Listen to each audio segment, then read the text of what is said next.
sent their convicts to Australia, France decided to copy it 80 years later and send theirs to New Caledonia. Okay. So this place is like part tribal, part French. It's got like, firstly, French is like not good to begin with, so there's that. French people kind of suck. Yep. Anyone who's yeah, so it's French mixed with just nothingness, and like the city is closed. Like we landed, we got into the hotel at 8 o'clock the first night, and we had to go to McDonald's and walk way to the one McDonald's because nothing is open. We had to buy water from the petrol station because that was the only place that you could buy anything from at that time of night. Okay. All right. It's just like, everything closes early. Like, and even lunch, like we went to lunch, and the second day we went at 1:30 and they wouldn't serve lunch anywhere because everywhere's finished serving lunch. And like, at 1:30. Yeah. So, I mean, the places are open literally for 2 hours at lunch and 2 hours at dinner. And if you're not in there like an hour before it closes, you can't go there. And like everything is like that. And there's like 5-6 places in total. There's literally only two tour guides on the island because everyone quit because of COVID. So we had this like crazy experience of booking this guy who... He suggested to go today, and then he goes, "Oh, I can't do that. I have a wedding on." We're like, "But you're the one who go today instead of the day that yesterday, like we wanted." And then he's like, "Oh, okay." And then like eventually he did, but and then everyone speaks French, no one speaks English, so there's that, which makes it even harder when you go to some town in the middle of nowhere, and he's off. Everywhere he goes, he like meets friends. So he's chatting to his friends, and we're just standing there, no idea what's going on. There's not really anything interesting happening, and we're just standing there like, okay, well, what do we do? And like legitimately 2-3 hours a day we spent standing around while this guy chatted to people, because everywhere he went, they knew him, and he would talk, and he would keep talking to them, like, and just like he had a hat on, and at like times he would take his hat off for the talk, and then put it back on when he was ready to go, and when we're just standing or sitting there, and just like, okay, well, things happen. See, that's to me that sounds like the French experience. Many years ago, I was in France with a friend of mine, and she was trying to buy cigarettes, but the guy gave her like a French lesson on how to ask for cigarettes in French rather than asking for them in English. Even though he spoke perfect English, he was like, "No, I'm not selling these to you until you get this right." It was like, fuck off. Well, kind of the reverse of that happened to me. Somehow, walking down the street, a woman comes up to me in English and says, "Can you buy me one cigarette?"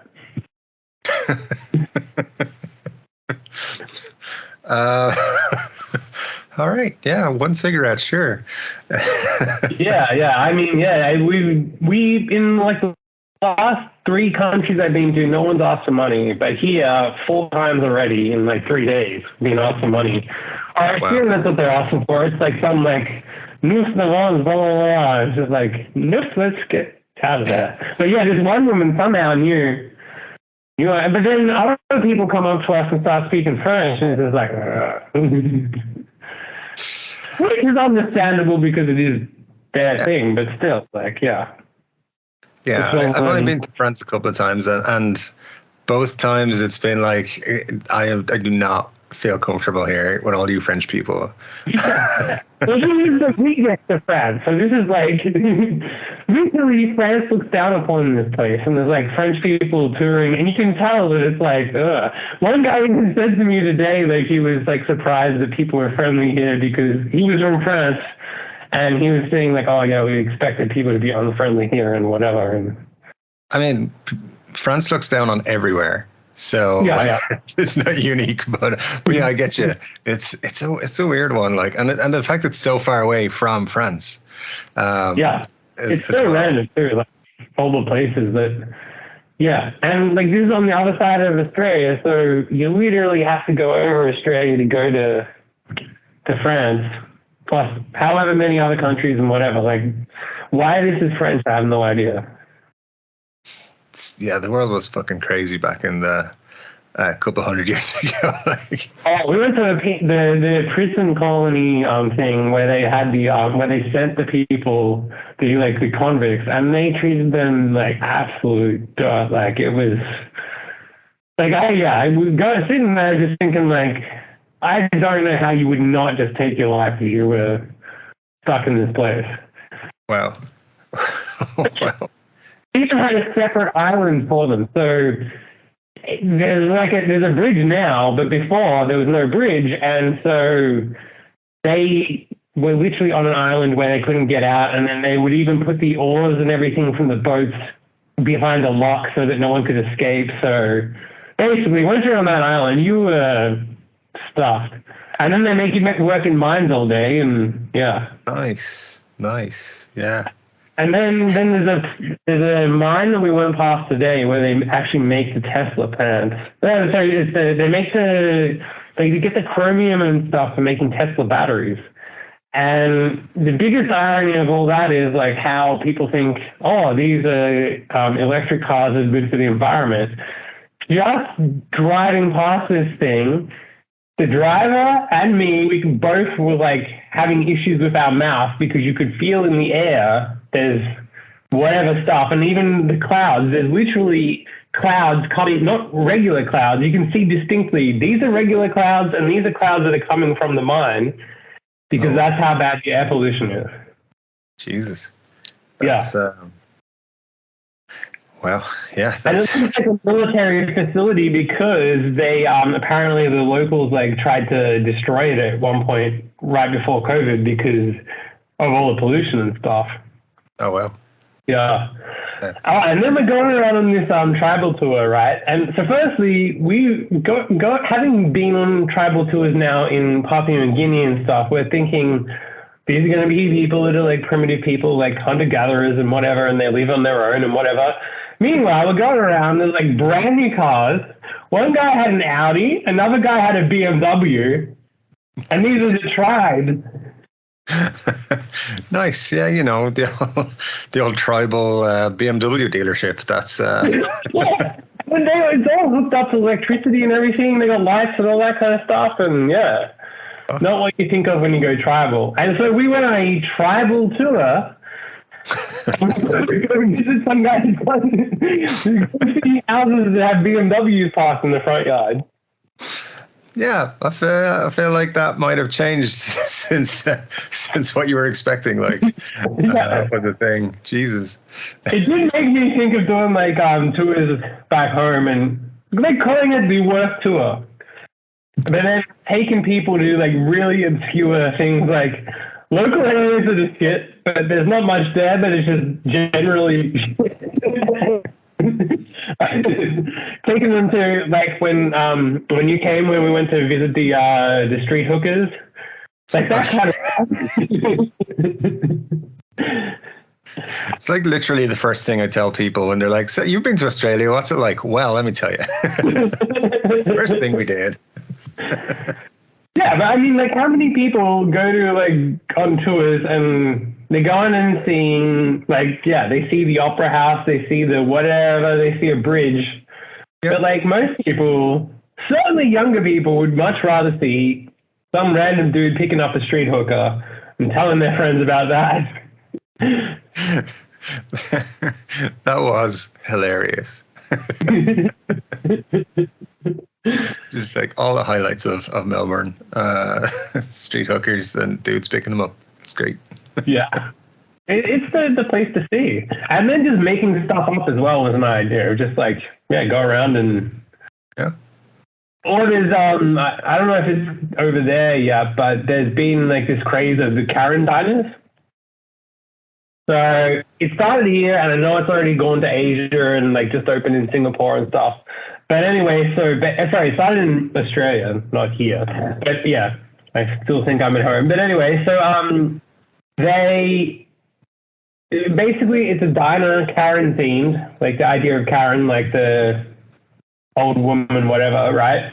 So basically, the waitresses deliberately treat you like trash, and yes. It made the news a couple of times because, like, in one instance, one of the people called like a father a pedo when he was there with his kid. Yeah, and like, yeah, they you go there to be insulted, but there's a line, and yeah, so there's a lot of debate about what is the line and what's acceptable for them to say, and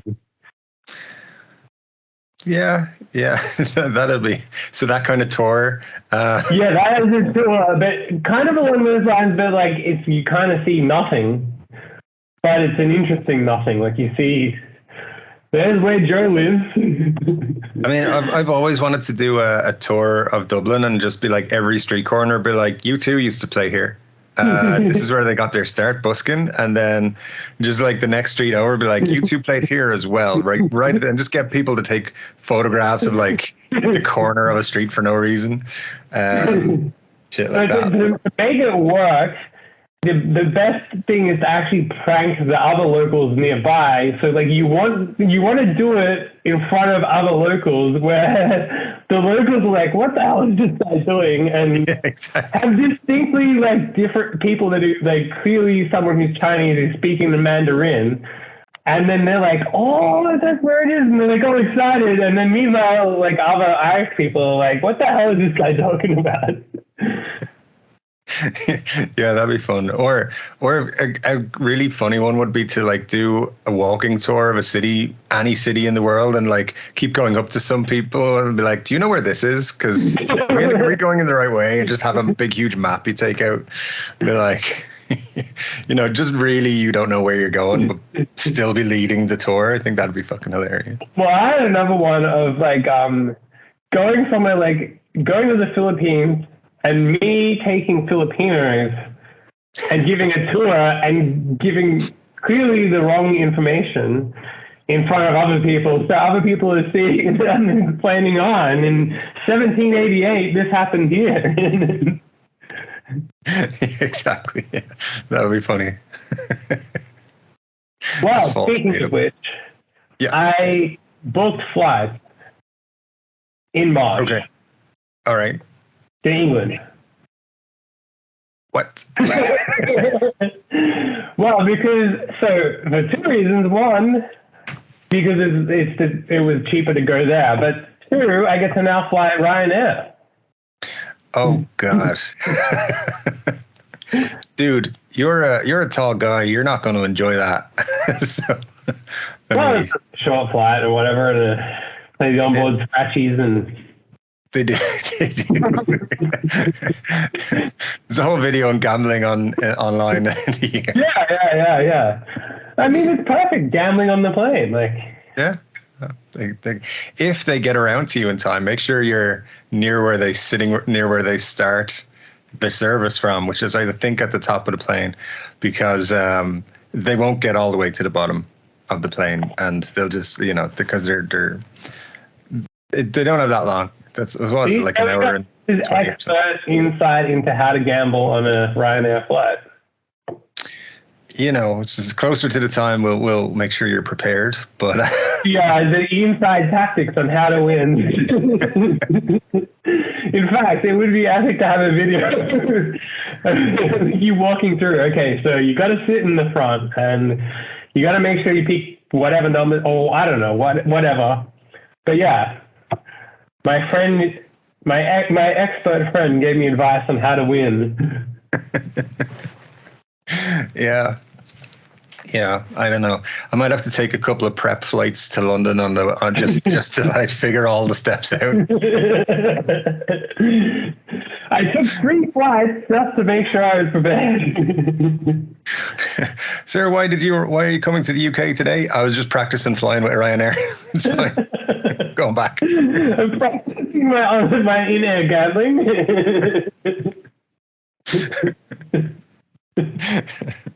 Yeah, it's all good times. I wonder what they would say to that. I mean, yeah. Even I feel like they'd be okay with it. I mean, some countries they'd be get out of here. You had to show your hotel bookings, your return flights, and everything. And Yeah. over the top for. Again, like, who cares? Like, it's not like this is. When I went to Australia, they wouldn't let me in until they were like certain I had an actual return flight from somewhere, because it wasn't from the same airport, and they were like, "We don't have a return flight for you on the record, so we can't let you in." I was like, "Here's my return flight." I was like, for a minute, I was like, "Oh shit, they're going to put me on that TV show." But they, I feel like Australia at least has a reason to, like, you know. I don't know. Australia has very high government benefits and all this kind of stuff. Like, I mean, I didn't get any of that when I was there. So, yeah, in the week I was there. Yeah, but if you're gonna overstay and whatever, right? Like, Australia has a reason to kind of block that. There are like a lot of countries where, unless you're gonna kill someone or like smuggle drugs, they should be opening their doors and saying, "Come in." Like, yeah, just get in here. True. Yeah, there's a lot of them that should be just inviting people to come over. Yeah, because worst case, if you don't take a return flight, you can just sleep on the floor outside, and too bad. Like, there's nothing, not our problem. Exactly. Exactly. So. I feel like that should be the motto. You're not our problem. Yeah.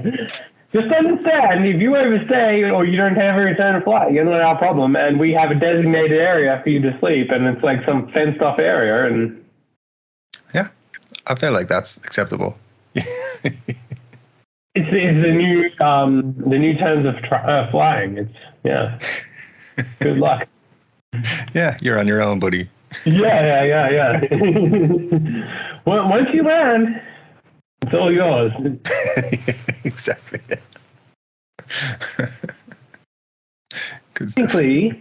Technically, this is Australia too. Technically, according to science, both here and also New Zealand fall under the continent Australia. All right. What money do they use there? Is it euros? Everything where I was like, oh, okay, well, this would be good. We just use euros, and then like I can get more and won't matter or whatever. They use their own Pacific Island franc. Wow. All right. Yeah. So they invented their own money for whatever reason. Okay. Well, that's frustrating, I'd imagine. It's tied to the euro, so you know. Okay. So it's just like fake euros, basically specific for these islands. It's somehow linked to the euro, so it won't go broke. But it's not €1 to one Pacific franc or whatever. Oh, okay. All right. Well, but it's used in all of your favorite countries, such as French Polynesia, New Caledonia, and some country called Wallis and Futuna. It's a new one on me, but all right. Yeah, so, you know, if you're ever in one of those three countries, you can use your Pacific francs. I think the chances are quite slim, but you never know. Ryanair might open up a new route sometime. Well, if you happen to be on a plane that had to emergency land in the middle of the ocean, there's a chance you might end up in Wallis and Futuna. Okay. It's 12,000 people in the absolute middle of nowhere. All right. I feel like I could probably get a place in their national football team in that case. Even at my age with my dodgy knees, it's fine.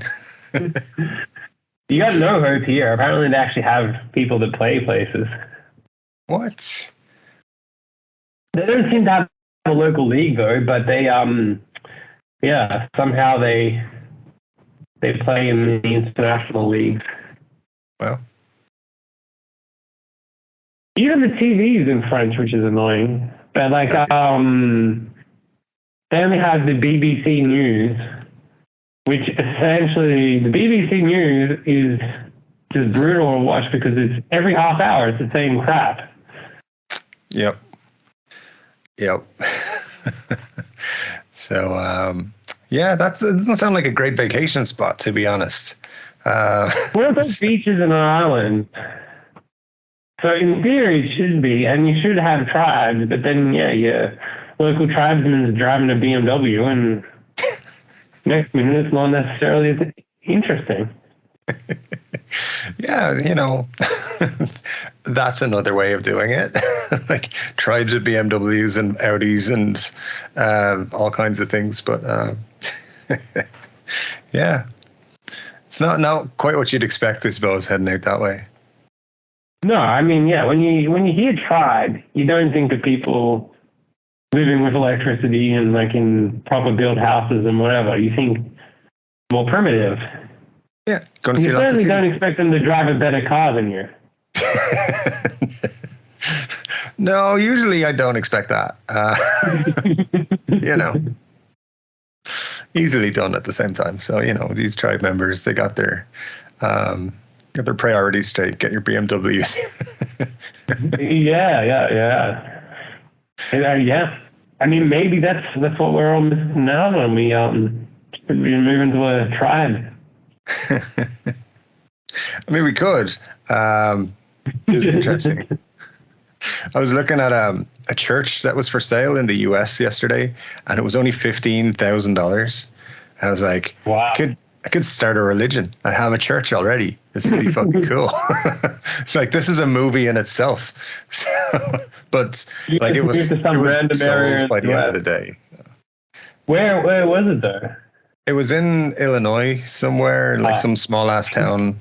Outside Chicago, in the middle of it was in some like small ass town where probably like yeah, pretty much it was like Deliverance, but it's like a little church. But it was an interesting one. But yeah, sold within like the day, so didn't even get to put in an offer. We went there like 3 years ago for Christmas. And like driving in small towns in Illinois, depending on which part of it was, but there was someone talking about like, oh, these houses are so expensive and whatever. Like this is the fancy area. It was like $200,000 for a house, and that was their like really expensive like mansions of the area. Yeah, that pretty much wouldn't get you a garden shed here anymore. So, no, I mean, you can't buy a 1-bedroom apartment in Australia for that. That's crazy. Yeah. But yeah, that was the like them talking it up too. Like, oh, it's so fancy and expensive, and yeah, and you're like, I could buy 5 of these places. What are you talking about? Yeah, exactly. Well, speaking of craziness and spending, there's outrage after a company has decided to sponsor an under-10 football team. Can you guess which company? Pornhub. No. That would flashlights. No, that would absolutely be insane. I know. That's why it would be mentioned on this podcast. No, Hooters has decided. Oh, nice. Yeah. Everyone's favorite. Chicken wings. So, Yeah. Burton Joyce FC in Nottingham. Okay. Well, I'm sure the kids are happy with the Hooters sponsorship. And the managers and coaches are even more happy.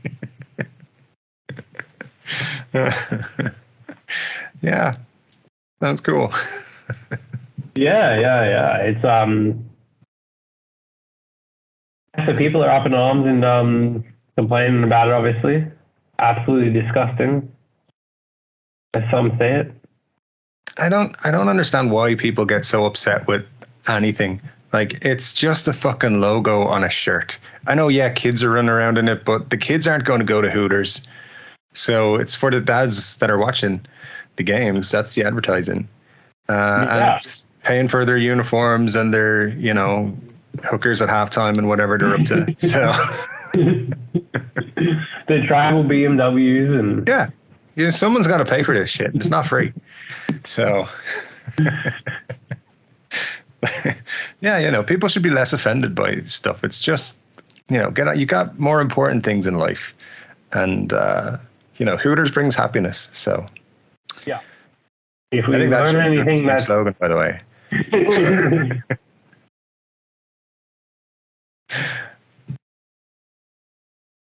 Well, have you ever done anything to prove that you weren't poor? To prove I wasn't poor? Yeah. And I don't know. I bought some business class plane tickets. I've been like, look at me, like strutting through the airport like a fucking king, but whatever. On Ryanair. Yeah. But where's the first class section on this? They should have a Ryanair first class and include free scratchies. They have a priority section, and like you can pay like it's like something ridiculous, like €6 more to be in the priority section. You get to get on the plane first, and wow. But like because it's so cheap, it's like €5-6 whatever. Everyone chooses it, so everyone gets to like queue up, and people freak out. They're like, it's just like you get people coming up and going, "Is this a priority queue?" It's like, yeah, but everyone's in the fucking priority queue, you dumbass. So. I thought I was gonna have a great opportunity there to have an experience, and it will be an experience, but just wait and see. But yeah, I think that I've never done anything specifically to say I'm not poor. I don't think so, other than like acting a bit hoity-toity when I'm getting on a plane. That's it. They do have Flexi Plus on Ryanair. No flight change fee, only pay the fare difference. Yeah, don't believe it. Yeah. Basically, you get priority and 2 cabin bags, reserve any seat type, fast track through security, free check-in at the airport. Most airlines do free check-in. Like you just check in for your plane. That's like saying free parking when you work at home. It's ridiculous. Free seatbelt fee, you don't have to pay. Free air in the plane, no problem. Yeah, wow, free check-in. So what happens if you don't check in? You do not get on the plane, sir. You have to pay? I think what it is that they have a fee for your boarding passes or something if you don't print them yourself. Oh. Or you don't have them on your phone or something. So, how they would have that, because 99% of people would have a phone these days. They could just put it on. So, they used to have a thing. £100, They used to have a thing like way back where if you hadn't printed your boarding pass yourself, they would have to print one for you, and they would charge you like €20 for it. It's wow. like it's literally a piece of paper. Like, yeah. So I don't know if that's what it is, but yeah, I don't know. Free check-in seems like a scam to me. Non-free check-in, what the fuck? Excuse me, sir. I am a prestigious individual. I have free check-in. It'd be fun to walk up to people in there and in line and say, "Do you have to pay for your check-in, scum?" There's a famous news conference like video that the CEO of Ryanair did where they were talking about maybe doing flights to the US at one point. And he was like, it wouldn't be exactly like Ryanair is. You get beds and blowjobs on the flight. People were like, you should start doing it. You should start doing it. That's exactly what's missing from the aviation industry is blowjobs. So there you go. Yeah.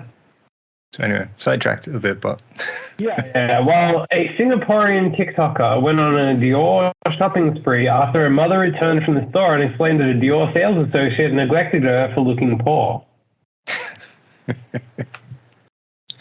all right. Well, I'm pretty sure there are places that I've been and they're like, this guy doesn't have enough money to be in here. Discount stores, places like that. But yeah. Yeah, €1 store. Yeah, definitely. They're always looking at me like, what the fuck's he doing here? I'll take 10 bigs because I'm so rich. I need 2 items, please. 2 items. I'll have you know I get free check-in, so I have plenty of money to spend. Exactly.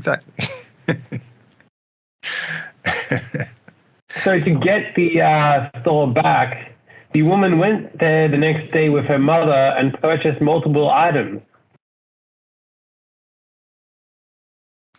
I mean, sounds kind of like a false punishment. Like, I'll teach you show you what you did by giving you loads of money. Here's all this stuff. Have some profits.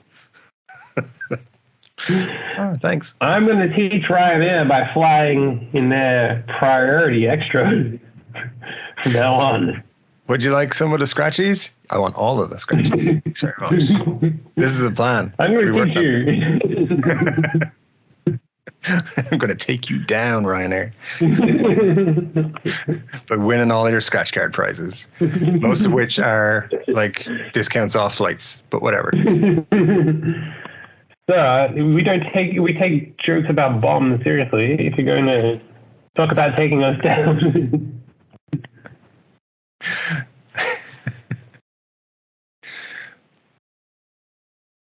Yeah, so she got 8 million views.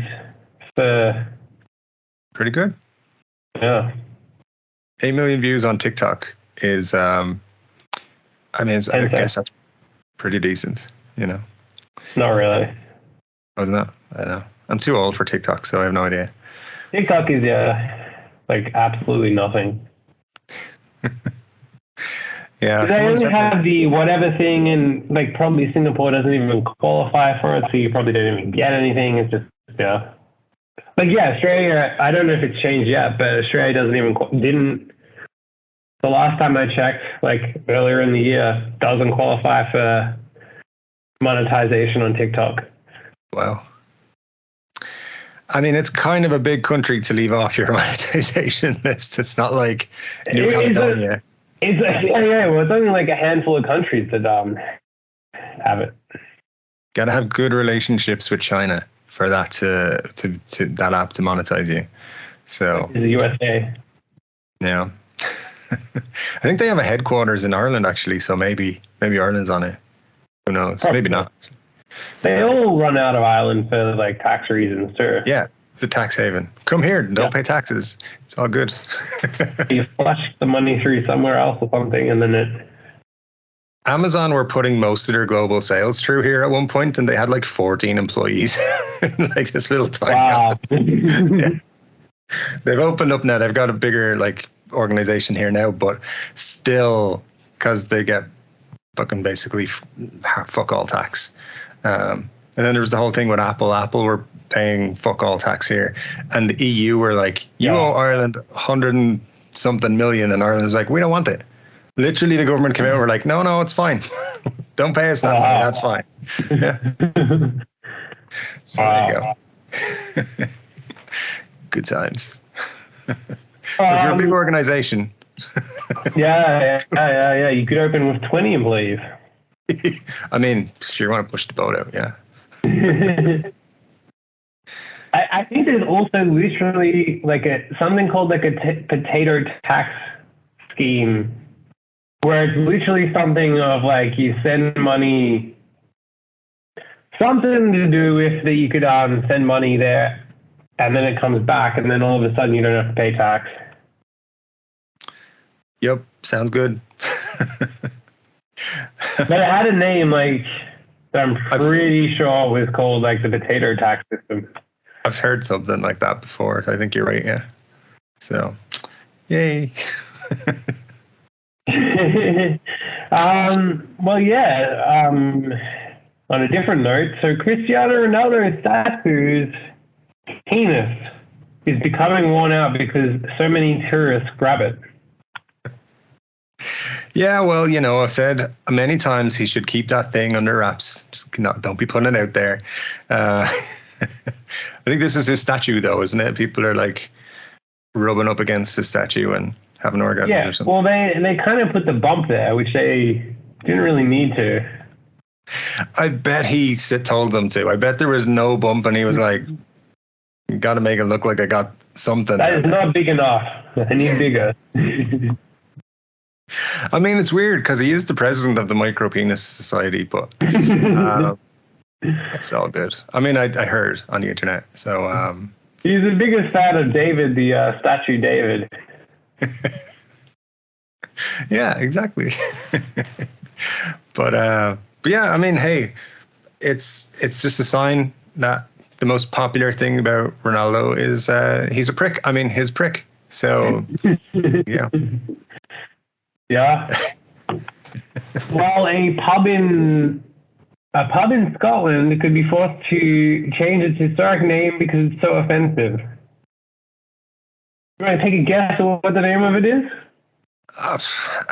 In Scotland, is it the Cock and Bells or something, or no, something fun like that? No, it's the Black Bitch. All right, well that's that might need a name change right there. The Black Bitch Tavern in Linlithgow, West Lothian, to the Willow Tree. I mean, so, yeah. Probably just named after the owner's dog, but... No, the term has been associated with the town for more than 700 years. Oh, interesting. It carries the name of a legendary black greyhound. There's even a statue in the town to honor its historic name and the town's rich history. Our town is very rich in history of the Black Bitch. These are places should be on the travel list, man. Places like, what are you doing today? Black Bitch.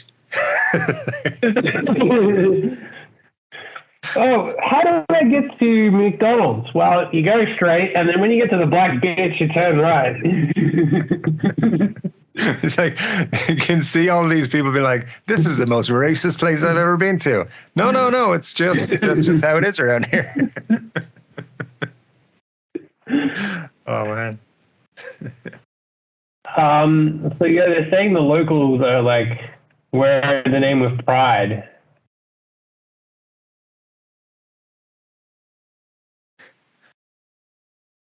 So yeah, I don't know. Maybe I'll have to be on my list of places to visit on. Yeah, well, I definitely want to just like mail something from different parts of the world to that town, just so all the post employees are like, "What the fuck?" It's like, this is to Mary, the Black Bitch, Scotland. Yeah, it'd be a weird one, but that'd be fun. Yeah. The local town historic society is like fighting against it, saying there's nothing racist about it, and it accurately describes a female canine with a black coat. Well, there you go.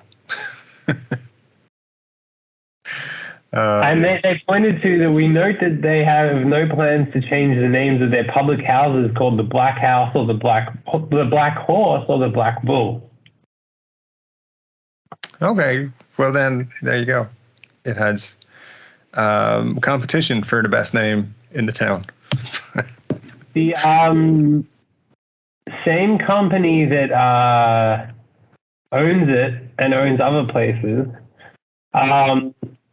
has also had to change names, where it already changed the name of its pubs that were too offensive, including the Black Boy in Suffolk and the Black Head in Derbyshire. But there's a bit of a theme coming along here though, at the same time.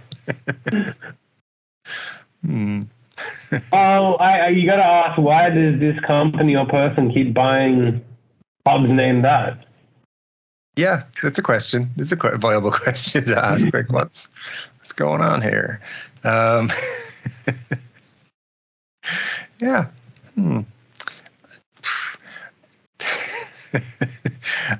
Honestly, I feel like there's something going on here, and it's like some sort of underground society, and that's how you know that they're there in your town, is that you've got a pub called the Black Something. So yeah, it's definitely something going on. It's weird. Yeah. Well, if you want to talk about weird, what's the best use you've found for your semen?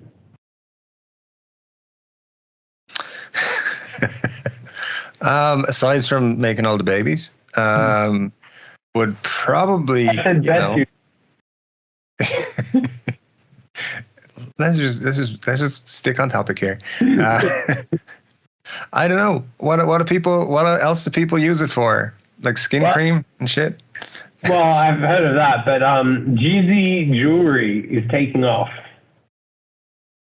It's what? Canadian jeweler has started to accept samples of semen to make jewellery from. Why?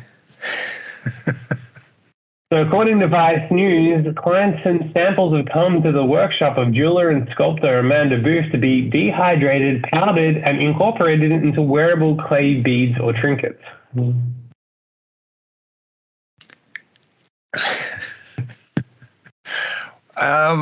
All right, but the question here is why? That's the question. By the way, still that great. Also, does she pay for the donations to her business? How much is she paying per milliliter? No, it's not random. It's if your wife wants or fiance wants a special wedding ring, engagement ring. Okay. Honey, this is a really special ring I got you. This ring looks like You're never going to believe what I found. Well, she tested the process with her own husband first to see how much she would need. Oh, all right. And how much did she need? Did she say, do you have to save up for a week or? No. You need a teaspoon, of liquid. Okay, that's achievable.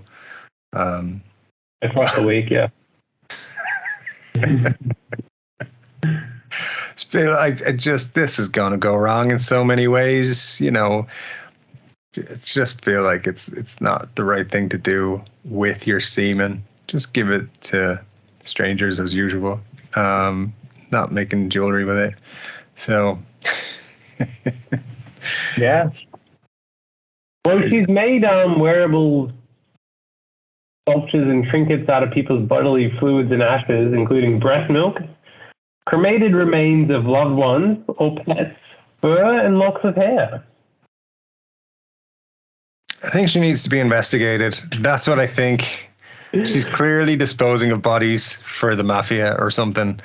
Well, one person who ordered a bass fish sculpture with her husband's father's ashes, a piece incorporating breast milk, and a thumb ring and bracelet with her husband's cum from Booth said, "I can tell you, we have a lot of sex already, but when you are trying to make a significant other put sperm into something so you can send it off to be sculpted, that's a whole other level of sex and intimacy."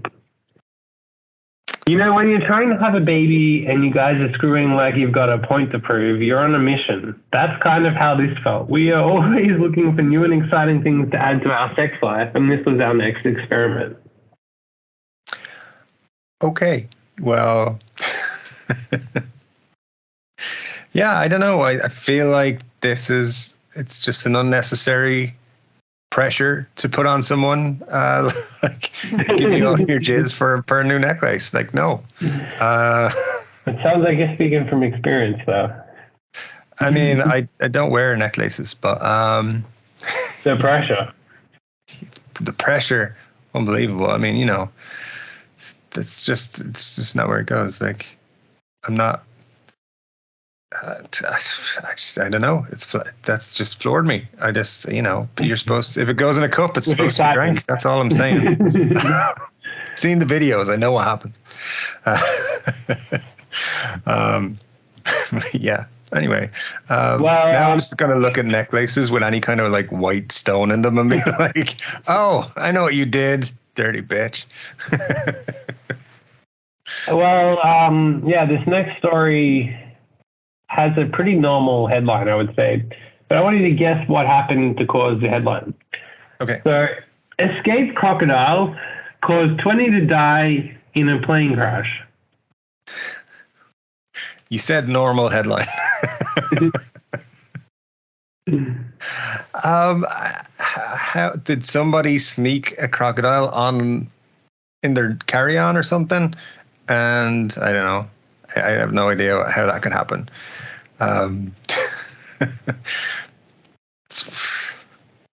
Well, you're actually kind of right.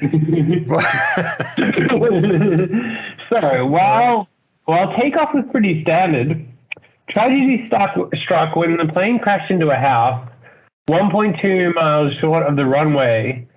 18 passengers and 2 pilots were killed, leaving 1 survivor. Now, pretty amazing that they were only 1.2 miles short.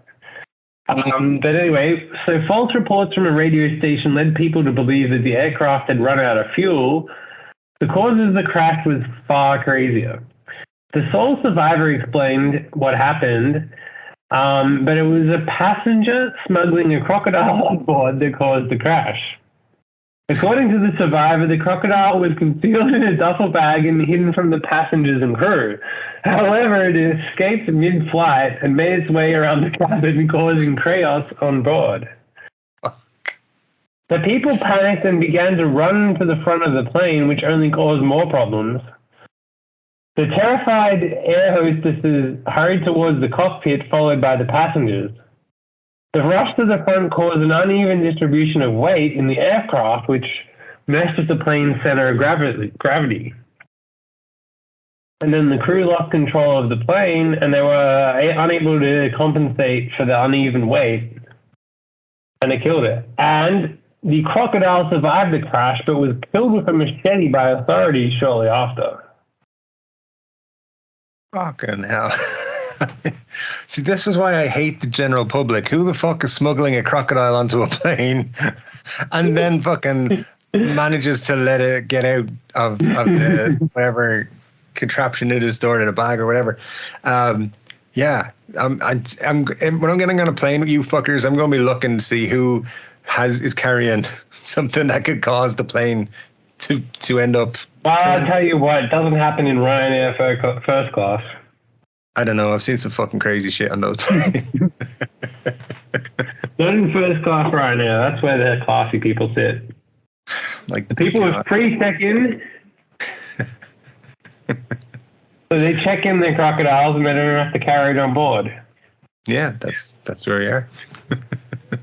But yeah, I don't. How do you smuggle a crocodile onto a plane nowadays? Like they have scans and everything of all your bags and stuff. Well, how the fuck does it happen? Very easily, like in some of these airports. Like they double check your iPad's an actual iPad. They won't fucking let you through with that. Never mind a fucking crocodile. Well, I don't know if I said it on this, but there was definitely a flight where we took the thing and the machine was broken. So the guy literally just carried it from the front around the machine to the back and then gave it to us. Yeah, well, I guess so we could literally have smuggled a crocodile on board. Wait, there was one survivor. That also seems suspicious. Yeah, just one guy being like, "Oh no, the crocodile killed everybody." It was that guy in 21C, I tell you. Yeah. Sir, is this your crocodile? No. Why does it have a name tag with your name on it? He ate my bag. Damn it. Yeah. That guy made me carry it on board, I swear. Now, I love this, which is subtle, but the article, you know how in articles that talk about certain types of tragedies, they have like a helpline. Well, this one has a helpline if you've would like to speak to someone if you've experienced a bereavement. So if you or your family members have died in a plane crash because of a crocodile, there's a number to call. All right. Sweet. Well, that happens to so many people. The crocodile support line. Yeah, there's obviously like a lot of these government-funded bereavement lines, and they're just sitting there being like, why is no one calling? What's going on? But they're just taking their cash every week or whatever. So it's, there you go. That's the business to get into, bereavement hotlines and phone sex on the other side. So. Well, in other fun plane news, a pilot threatened to turn a plane around and end everyone's holiday before it had begun if they didn't stop sending nude photographs via AirDrop. Yeah, but I thought everyone wanted to see what I was sending, so. Yeah, I feel like that was not the best thing to do on a plane, but there you go, people do it. Yeah. Yeah, wasn't it like they were like halfway there, they were nearly there or something, and he was like, fucking turn this plane around if I see one more dick. Yeah. Well, he basically said that, we're turning it around. So. Hey, Mom. Yeah, I feel like he should be able to AirDrop nude photos in peace. Yeah, I bet it was his co-pilot as well. And he was just like, better fucking stop. Now that would be the ultimate troll. Yeah, but I mean, if it got to the point where he had to stop it, like say online, if you don't stop sending pictures, there must have been a lot of them sent. Well, someone probably sent it to him. Yeah, there you go. Well, in other normal news, a fan is selling Billie Eilish's Air for over $10,000 after attending her concert. Oh, nice. So, like, they just captured the air at the concert? Yeah, in Singapore. So they're selling it for 15,000 Singapore dollars, which is about 10,000 US dollars. That is a business plan right there. Just go to concerts, get some bottles, cap them with the, empty bottles. You got air from Billie Eilish's concert. There you go. I mean, that's better than people selling their farts on OnlyFans. So what if you were like, it was like a stadium tour and you're like the last row, so you're like not even remotely close? You don't have to put that on the bottle. You just Oh no, it's not a bottle, it's a bag. It's a bag. Yeah. Bag should only be $5,000. But the bag is kept inside of a large plastic bottle to make sure that it's airtight and to prevent it leaking.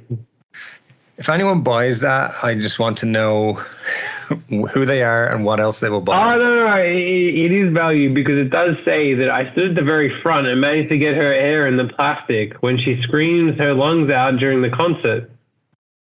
For those who missed the concert, you can buy this. Very rare air.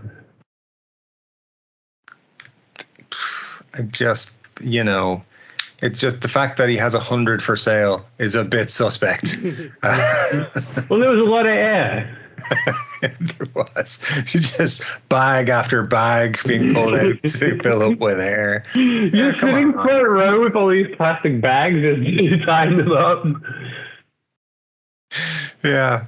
I think that, it's a vibe. So, I mean, is it just Billie Eilish? Is it other people? Like if you went to an AC/DC concert, get like Angus's air. Actually, he's pretty old now. We should probably just leave it to him. Made to order. If you want that, I'll go sit in front row and. It could be a thing. If you sell 3 or 4 of them per year, that's pretty good income for attending a concert. So, you know, I mean, if you sell 10, you're making $100,000. There you go. Nothing wrong with that. It's the easiest way to earn a 6-figure income. Yeah.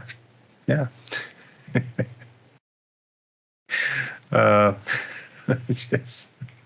Well, I found a article that is entitled "The Most Unintentionally Hilarious Couples Legal Cases in the Philippines." Oh, okay, cool. So the first one we have from 1960. Joel married Remedios in 1950, but he wanted their marriage annulled because he claims that her vagina was too small to allow the penetration of a male organ or penis for copulation. That's a direct quote from a court. Interesting indeed. He said the reason that was the reason he left their conjugal home just 2 nights and 1 day after they had been married. He spent those 2 nights and 1 day just trying to get it in there, but yeah, no joy. Even weirder, it's like 5 years later he applied for the annulment. Yup, definitely feels like. And she didn't appear in court, and in fact also ignored an order to have herself examined by a lady doctor.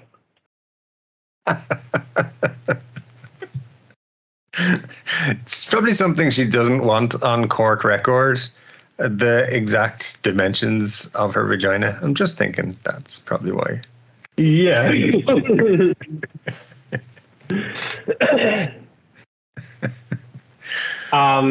Yeah. But this was in 1950, did you say? Yeah. Wow. There you go.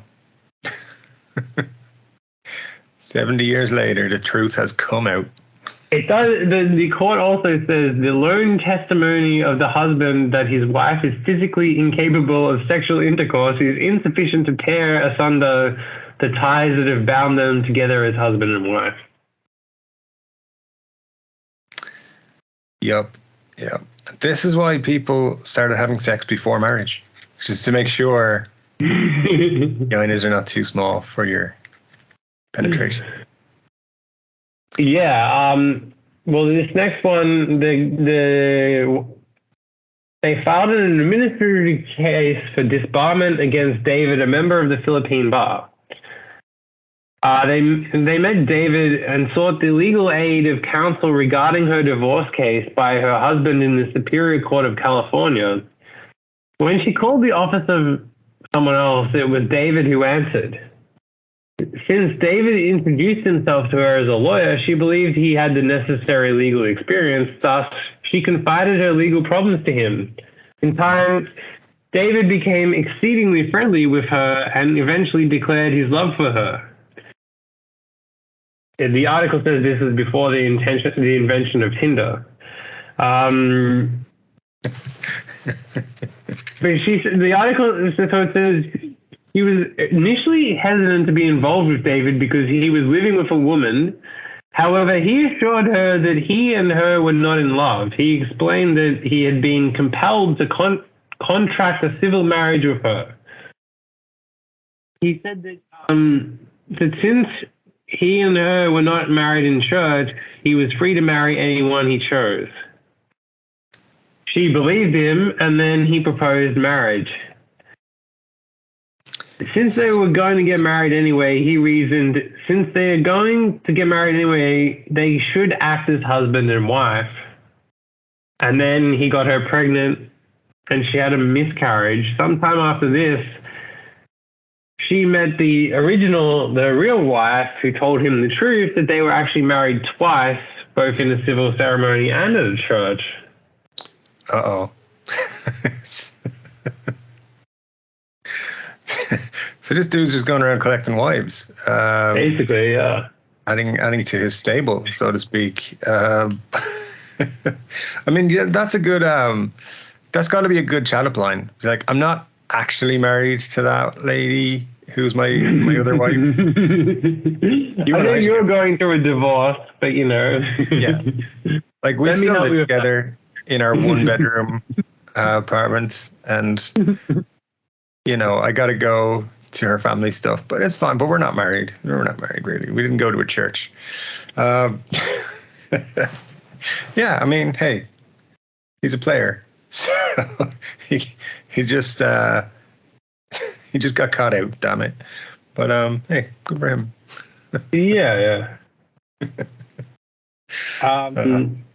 Yeah, I mean, some of these just get too complicated, but so we'll continue on.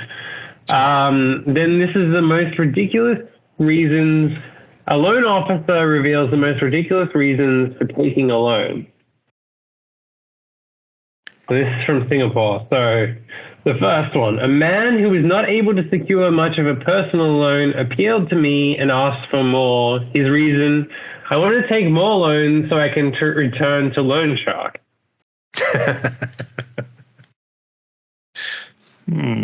All right. The next one, a woman came in for a personal loan and said, I need money to do plastic surgery for my boyfriend. What kind of plastic surgery? We need more details, lady. Tell us. What are you getting done? Some things we support, others we're not so enthusiastic for. Guess it would be funny if the bank had to ask that. Yeah. Because they do usually ask you like all kinds of questions about why you're taking out a loan and what you're going to use it for. And yeah, exactly, yeah. I mean, if it wasn't like a genuine negative on your history, it'd be fun to actually apply for a loan for a stupid reason. I'm going to Colombia. Oh, cool. What are you going to be doing there? Buying a shitload of cocaine and bringing it back. I mean, coffee. Yeah, starting a new business selling full, pure Colombian coffee. I need free check-in on my plane, and you know. Exactly. I'm going to Amsterdam for a thing. Can't say what for, but you know.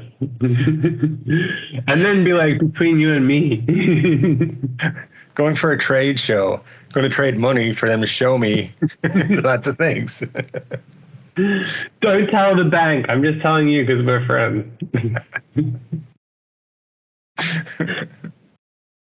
Well, the third one, it was a couple. We would like to take a loan so we can afford our dream holiday to Paris for a month. A month? Don't you have to work? And the couple said, don't worry, we just lost our jobs. Nice. An old auntie, I want to take a loan to buy a massage chair. So the person responded, Auntie, you want to buy a massage chair? You take installments, not a loan. The auntie said, my credit card maxed out. Good stuff.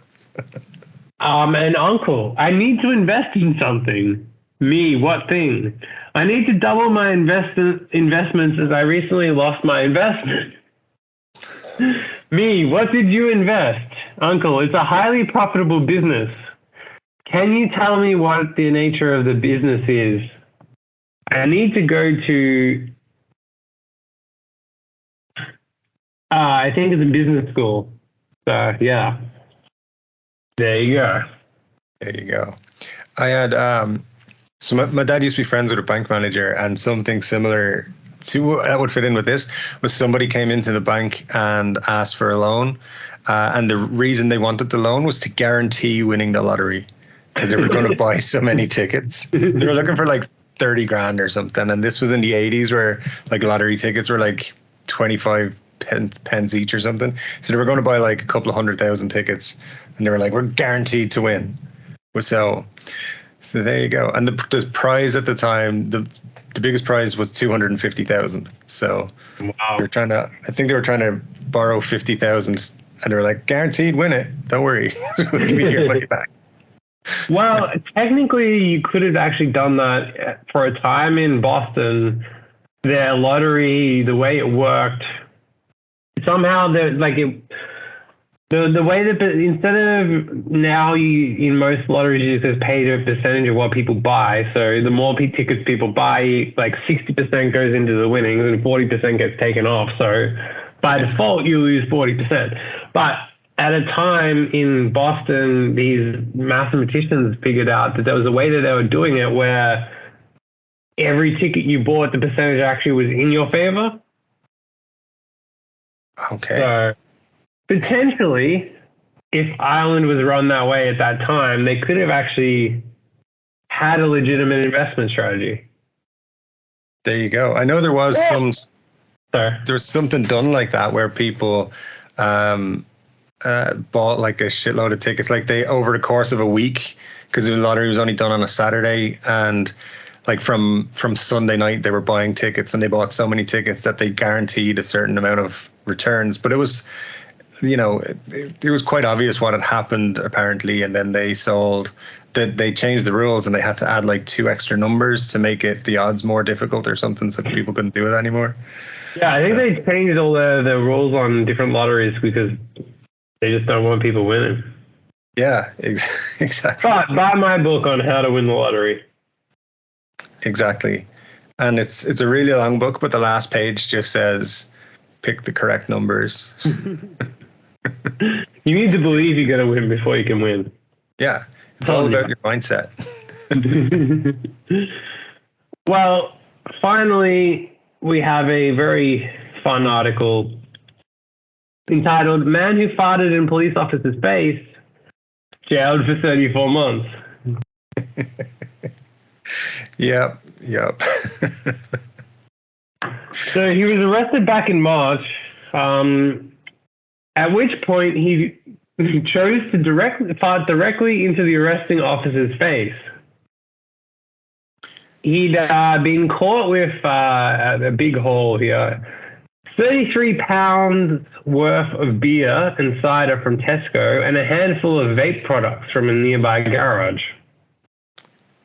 That's punishable in itself, having cider and beer. What are you thinking? But yeah, how does one, when getting arrested, direct their fart to the face of them? What are you doing? Sitting on him? Like, you're arresting him in the wrong way, sir. I would like to see them have to prove in court that the fart was. They should have said this man does not fart adequately, so therefore this was not a crime, and then they make him fart in front of the jury's faces so that they could smell him. I want a proper reconstruction of what and how this happened. Officer Jones, please initiate farting sequence. Get your nose in front of his ass. Let's load him up on dairy. Yeah, like I don't know, but I feel like if I was getting arrested, I would be like, fuck you guys, I'm gonna fart in your general direction and see what happens. Try to get you away from me, that's it. I reckon he'd be a hero in prison too. he's definitely like, gonna be everyone's favorite for the first week. Yeah. He had no less than 31 convictions and 83 previous offenses. That's like offenses of farting at officers. Yeah. What? Yeah, he sounds like a good character, like somebody who you could really, rely on. Jesus. But yeah, that's pretty spectacular. He's there when you need him. Yeah. Yeah. And then it says back in 2019, police in Aberdeen, Scotland found themselves in a similar situation when a man was arrested for possession of cannabis. A small amount of weed was discovered, at which point he screamed expletives, puffed out his chest towards officers as he was being driven to the police station. It was later revealed that at the hearing that he deliberately farted in the direction of the officer 3 times, stating, "How do you like that?" Hang on. It was later discovered. Yeah. 3 times. It's probably like that police officer was too embarrassed to admit, and then like another police officer put in their thing that it happened, and then so the guy had to admit yes 3 times. The funny people was just sitting there like, no, it was only twice. The officer had to go. Third one was me. So, yeah, go ahead. I just think this is hilarious. He had to complete unpaid work as a punishment. That's never fun. But I think okay. I clicked on the article to find out more. So at the station, he was strip searched and told to bend over. Oh, okay. He then deliberately farted in the direction of the officer 3 times. How do you like that? Still, is it against the law to fart?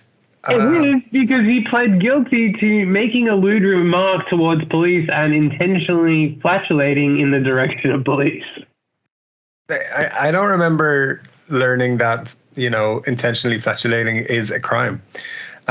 So. Here I am committing crimes all the time. All right, if you're going to throw me in jail for farting at the police, at least it's not for the murders I did. But it's all good.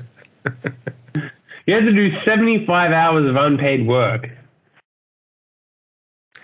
It's pretty rough.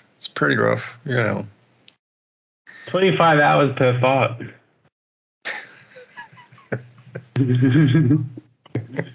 Was it worth it? Was it?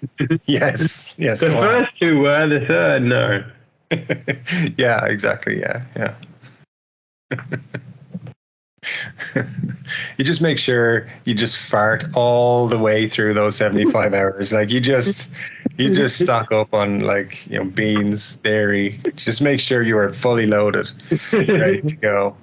I feel like if you know you're going to have to do unpaid work, it's one of the only ways you can protest in silence, and it's very hard for anyone to do anything about it.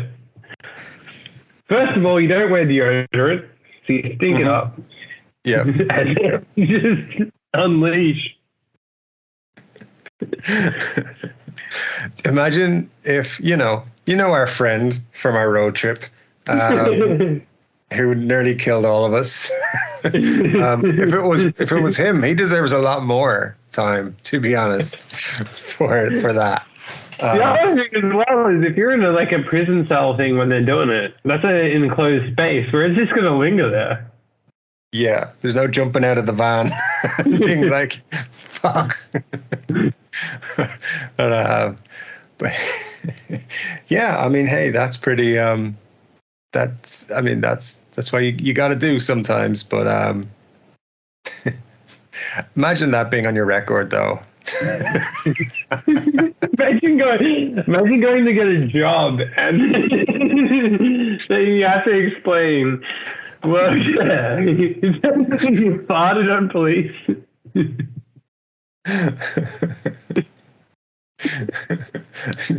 At your funeral, he was followed by the fact he farted on police 3 times in his 30s. It followed him around his whole life.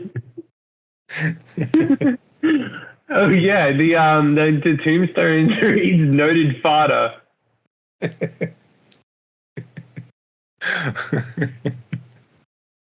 And then the other side of it is the cop who got farted on. He's never going to live that down. People in the station are going to be like, "Hey, fart face." he's like, he's never going to not be the guy who was farted on. So there you go. That's all the angles. Several lives are changed by one single fart. Exactly. What a time to be alive, people. The winds of time. A movie, one fart changed the world. Hollywood, buy up those movie rights right now. I actually reckon you can make a movie out of it, and people, because it's so bizarre, it kind of seems like down the line of weird stuff they go for now. Yeah. Netflix will fucking buy anything, so, There was the Hitman's Bodyguard or whatever, which I saw the trailer for, where it was a bodyguard of a hitman or some ridiculous. Yeah, yeah. And there was another one where Nick Cage was playing himself. It's like a joke of himself or something. Yeah, I saw that. Nick Cage makes out with himself at one stage in the movie. Wow. Yeah, it's fucking wild. Like it's I don't know who came up with it, what they were smoking, but it was pretty intense. I reckon, yeah, a movie about how World War II was started by a fart. Yeah, an alternative telling of how it actually happened. Yeah, you know the show The Man in the High Castle about how like when the other side won. Yeah, it's like that, but it's like in a trench somewhere. Some guy farted, and then that changed the outcome of the war, and then the whole world changed. But it's some seriously, like really serious movie, and it builds up to like it's like in the future, and like it's like the Nazis won and everything, and then like the whole thing is dramatic about like how it happened and everything, and then the ending is you find out it all happened just because of a fart.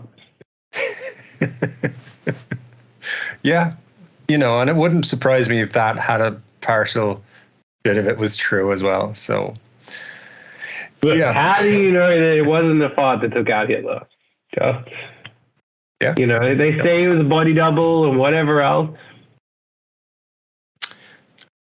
It's as valid an explanation as some of them I've heard. So, you know, it's not the worst thing I've ever heard, to be honest, in relation to that. So, or it's like a whole movie of you know, the whole conspiracy theory that Hitler got out and went to Argentina.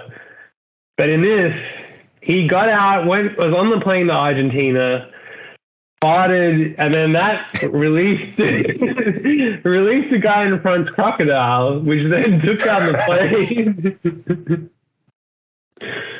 I mean, as conspiracy theories go, which, by the way, you say conspiracy theory, I say actual truth, but hey, it's fine.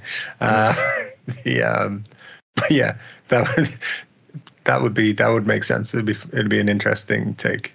I think that's going to be the name of the episode too. So, Hitler survived.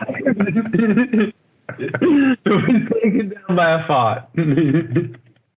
There you go. If this isn't the highest rating episode forever, I don't know what.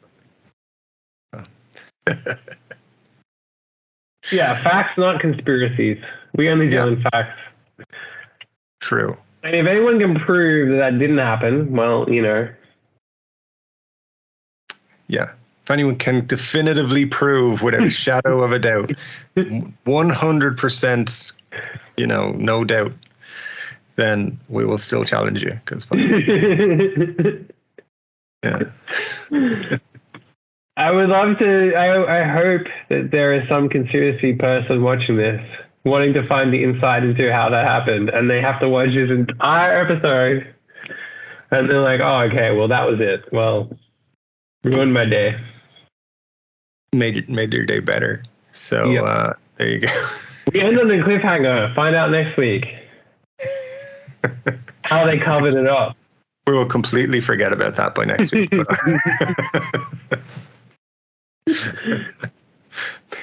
Be like, didn't we have something to talk about from last week's show? No? All right. No. We just spit facts and leave it for the audience to figure out the rest.